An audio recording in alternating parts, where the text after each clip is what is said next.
Country about another video, and y'all feel me today? We got the viral TikTok rapper who became a murderer. Yo, what the freak? Man, that's stupid. Right, hit the subscribe button, like button, more content like this, man. Let's hop right to it. Early 2023, Alright. superstar Pride was on the brink of a promising career. With his solid bars and a haircut that gathered millions of impressions, he was on track to becoming a legit player. Hey, I remember, bro. Hey, I don't know bro name, but I remember seeing him because that hairstyle was very familiar. That shit was goofy.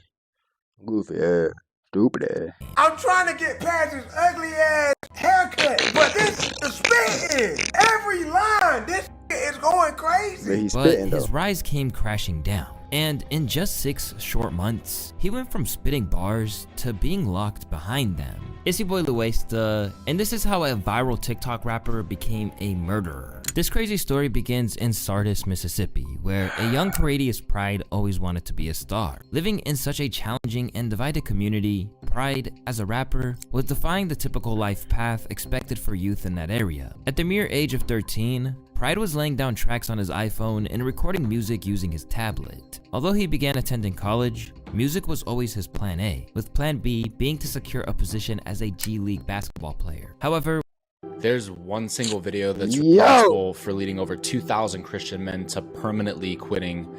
When that didn't work out, Pride would find himself at his uncle's repair shop, modding cars for $20 an hour. Like, what was your job?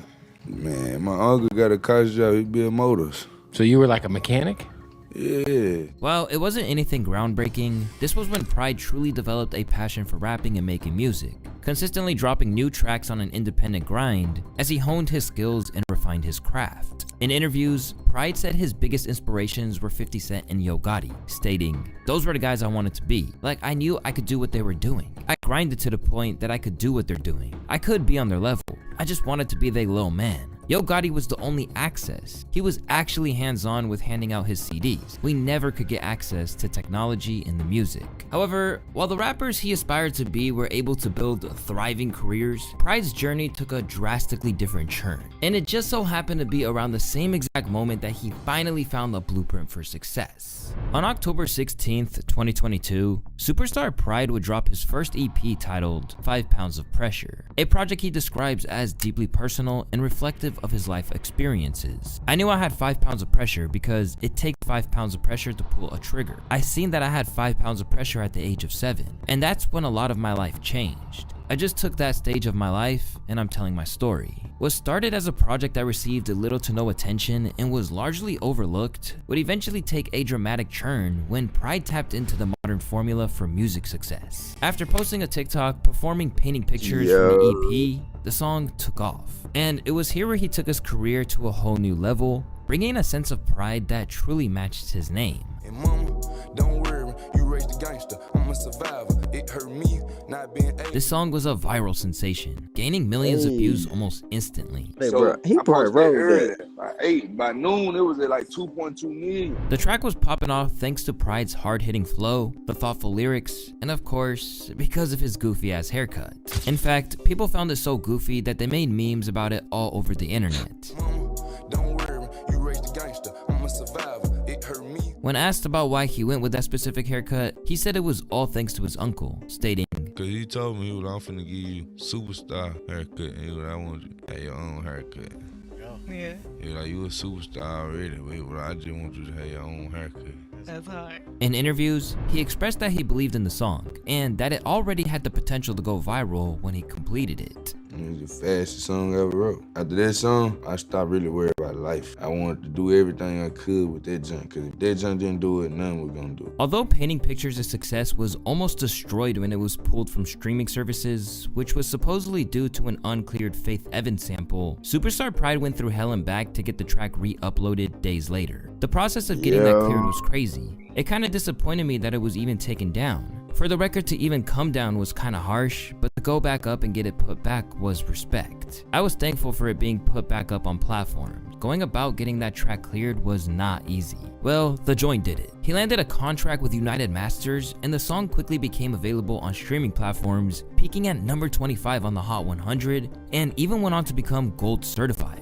After following this up with another banger titled No Gun No Knife, Pride would be able to quit his car modding job and would set his sights on making his dream into a reality. I was like, fuck that shit. I was like, I'm gonna just get on the music. I'm gonna stay in Mississippi and work in the shop. You feel me? I was like, shit, I'm gonna just get on the music. And it genuinely looked like he had a bright, long future ahead of him because he seemed like a real solid dude as opposed to all these corny rappers that tend to surface. To many, his music felt like a breath of fresh air, and his flow was exactly what was gonna cement him as one of the greatest up-and-coming rappers of 2023. And you know, 2023, we kind of feel like it's gonna be somebody like new to Bruh, take over. And I know this is a really had it on lock. big weight I'm putting on Superstar's shoulders, man. But if bro can react, continue yeah. this momentum from this song right here and just keep dropping, don't try to make the same song over and over. Just keep dropping. Show your versatility. Stay on their neck, bro. He could really be one of the ones for 2023. I ain't gonna cap. But in an incident that nobody ever saw coming, Superstar Pride would destroy all his chances at becoming the hit that he wanted to be.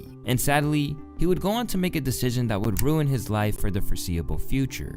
When I'm quiet, I be thinking about killing. On July 19th, 2023, Yeah. the Panola Police Department reported the murder of 40-year-old Marcus Wheatley, who happened to be Superstar Pride's barber. This incident was a tragedy, but unfortunately, some Bruh, tweet. He told bruh not to cut the back of his head, and he cut it off. And bruh, tweet. He tweaked. That's exactly what happened. Come on, bruh. You can't tell me that person he killed here barber. He talking about his hairstyle here, with uncle, dad, whoever it was, talking here superstar. And you cut that off? He believed that?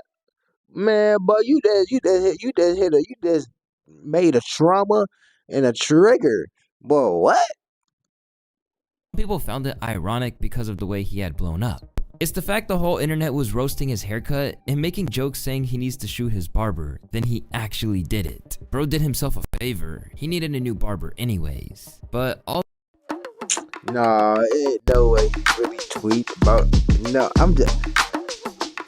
No. Although there were tons of people making fun of the incident, it certainly raised the question, why the hell would he shoot his barber in cold blood? In an interview, Marcus's grandmother, who witnessed the tragedy, recounted seeing Pride enter her grandson's mobile home. Moments later, a heated argument erupted, and while she couldn't make out the words, the tension was clear. Tragically, Marcus ran out, with Pride following close behind, firing shots. The young man was following him, shooting at him, and he finally shot him down. Pride fired at least 3 times after he fell, then turned the firearm on the grandma and threatened to unalive her if she told on him. He fell here. He shot about 3 times after he fell, and he walked over to me and he pointed the gun at me and asked me if I was going to tell it. But Pride wasn't even done. And he came back out here and fired a last shot in his head. After all that went down, Superstar took off in his red pickup and dipped, leading to a manhunt by the police that would quickly end because he abandoned his truck and turned himself in, which is ironically a move that he predicted with this line on his viral hit.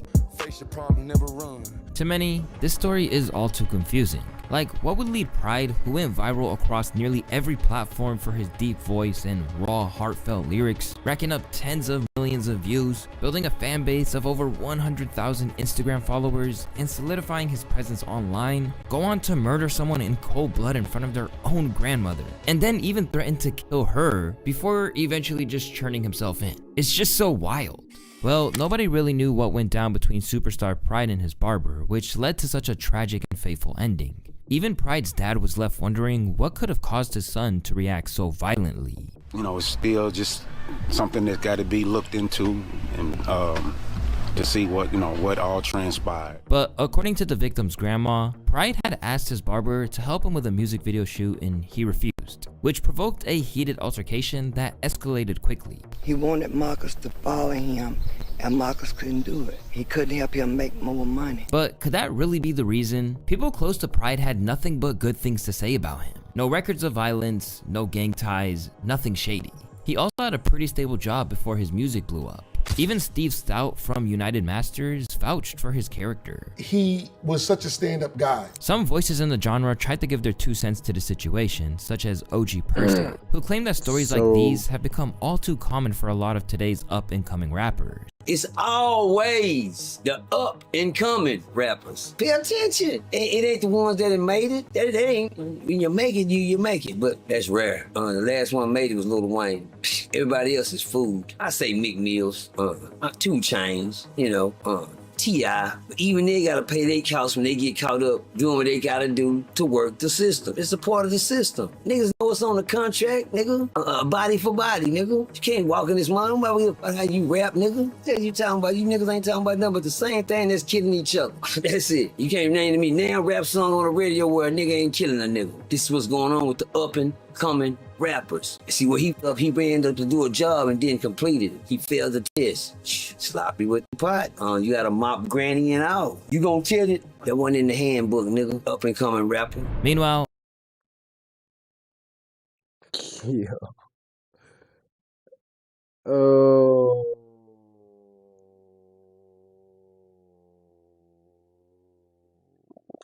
the cops introduced another twist. According to the Panola County Sheriff, Shane Phelps, just 2 days before the murder, a family member had signed paperwork to get Pride evaluated for his mental health, which was a glaring red flag. In fact, in the last song he dropped before the murder, he hinted at having some mental problems. I've been fucked up all my life, this shit in my veins. I'm so fucked up in the head, I don't think I got a brain. Looking back at his interview with Bootleg Kev, it's easy to observe that Pride's mind had gone through a lot of turmoil. Before 7, I ain't seen so much in the streets. Like Before 7? Before 7. Jesus. Before 7, I probably seen more than the average 16-year-old ever see. Strong voices in the community would also express their compassion towards Pride and his struggles. How he was talking and shit, you could tell he was reliving some of the moments, and you could tell he was disturbed. He's traumatized. He got trauma, you know? Yeah, no, that nigga definitely got trauma. You could watch, if you watch that Bootleg Kev interview, you could see that shit for sure. He like just talking about like, going from his mama having money to not having money to realizing he was broken and like he was traumatized for sure. For sure.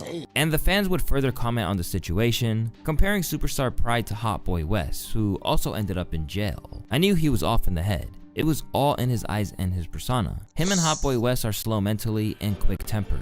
That's why the streets swallowed them up into the jail system, even though they basically beat the odds. As of December of 2024, Superstar Pride finds himself currently locked up for first-degree murder with no bond. And with no good legal representation, he is stuck awaiting trial almost indefinitely.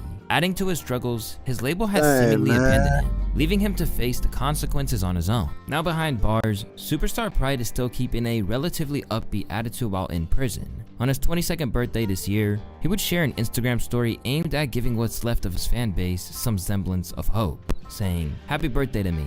No gun, no knife, just hit 2 million views. I want to thank all my fans for rocking with me. I'll be home soon." But will he? He claimed that on his Instagram there was a court date set for September 3rd, 2023, but nothing much has been said about it ever since. So it's very hard to see him coming home anytime soon, cause let's be real, he literally went to his barber's house, chased him down with a firearm, and shot him multiple times. That's basically premeditated murder, and it's gonna be difficult for a state-assigned lawyer to prove it was self-defense since the barber wasn't even armed. But in the wild world of rap conspiracies, who knows where the story could go. I can't recall. That was looking just a very wild video. I can't recall. But like, yo, see the brothers didn't do the test, bro was just tweaking for real. But you know how they were trying to manipulate all this mess. It's really either or. But it's your boy Crystal Reacts out. And I need me to do. If I ain't get paid, I ain't doing the show. Shit, I'm finna.